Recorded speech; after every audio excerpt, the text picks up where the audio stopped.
2023. It's the year that elections are going to be taking place for pretty much the entire world, where we have a 5-year rule for your president or your prime minister. This year, however, all eyes seem to be on Turkey. The reasons?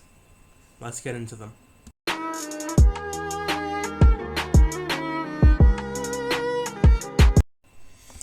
Before we get into the reasons, let's go through who our candidates are for this year. Now, the candidates that we know of are Mr. Tayyip Erdogan, the incumbent president of Turkey from 2014 and the leader of the Justice and Development Party. Now, for background, Erdogan has held power for the past 20 plus years and is supported by the People's Alliance. His direct opposition is Kemal Kılıçdaroğlu, the leader of the Republican People's Party, the leader of the opposition, announced a candidate by the opposition alliance called the Table of Six on the 6th of March of this year. So, here's how the Turkish presidential system works, or rather its electoral system, how it works. Now, you need to have two candidates that are going to be your primaries, and it is their responsibility to ensure at least a 50% majority to ensure themselves the position of president of Turkey. However, this year, as of the 14th of May, neither Erdogan nor Kılıçdaroğlu have been able to secure that 50% majority, or rather any majority of any major substance. So therefore, this has resulted in a second round runoff election that is going to be held on the 28th, where balloting will take place once again. Today is the 22nd of May, and today through till Saturday, or rather Friday evening, 5 p.m., the Turkish public will be able to see both of these men campaign for their election in order to be elected. Or for Erdogan, this is his chance to become president on the centenary of Turkey. For Mr. Kemal Kılıçdaroğlu, this will be a historic opportunity to restore Turkey to its original glory, which is what he says is his campaign promise. How this will go, however, is yet to be seen. Seçim balkonda kazanılmaz. Veriler şu anda akmaya devam ediyor. Milletimiz ikinci tur diyorsa başımızın üstüne. Bu seçimi ikinci turda mutlaka ama mutlaka So kazan. what seem to be the consequences of either man's election? Now, the thing is, Turkey is seen as one of Europe's swing states. What happens there in terms of its democracy and in its place in the region has a huge impact on Europe and Asia. So the elections in Turkey are not going to be affecting just Turkey itself. They're going to be affecting two other major regions of the world. So, of course, the global issues that are being grappled with the Turkish election is of high importance. Since the Russian invasion of Ukraine in 2022, Turkey's cemented its position as a valuable diplomatic broker, facilitating early talks between the nations and making the only real breakthrough when it negotiated a crucial grain deal that kept Ukrainian exports flowing through the heavily mined Black Sea. Erdogan does pride himself on the lines of communication he keeps open with everyone from the UK Prime Minister, Mr. Rishi Sunak, to Putin of Russia and Xi Jinping of China. According to the professor of international relations at Özyeğin University, Evren Balta, he says that Turkey has always had this ambition to be part of the West, and this has not changed in the 2 decades of Erdogan's rule.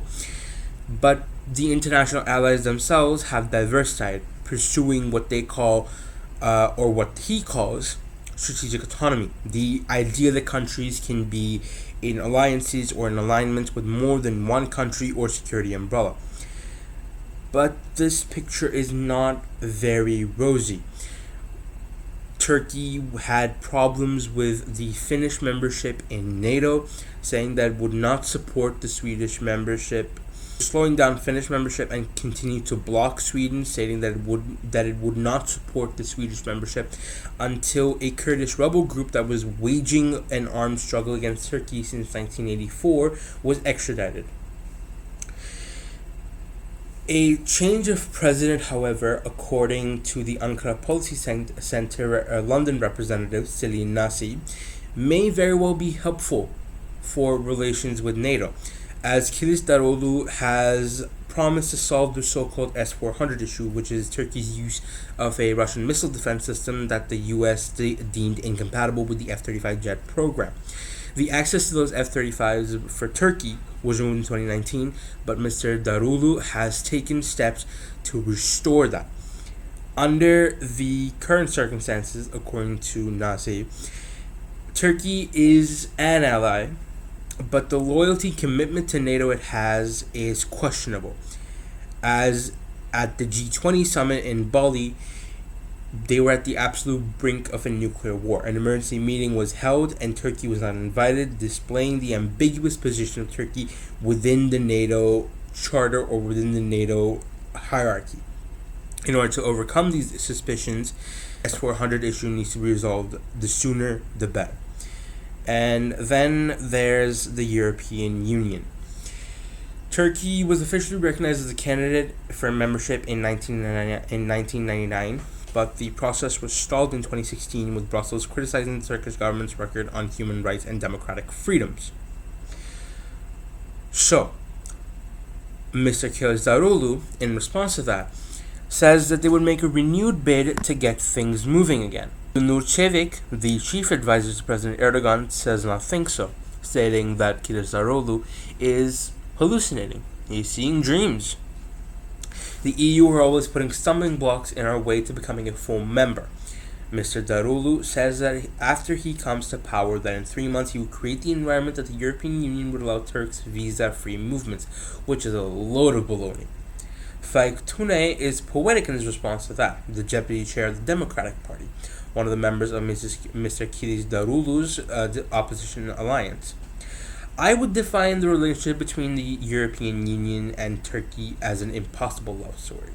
Sure, Turkey's made its mistakes, didn't complete the homework it was given by the EU, the freedom, the democracy, the human rights issues, or any other issues. But if Turkey can catch EU standards 100% in all aspects, then it's not important to be a member of the EU or any other thing. This is very much worrying, as the election of Mr. Tayyip Erdogan would very much feed into old Cold War tensions. With Erdogan becoming president again, this would mean that China and Russia would very much have another foothold under Erdogan. However, if Mr. Kılıçdaroğlu is elected president, this may very well open up inroads for Turkey to become part of the European Union officially, and also bring itself to a point where it can effectively be on par with the United States on both a foreign affairs level as well as an internal affairs level. These are the consequences of each man's election, but the result of this election is very much yet to be seen.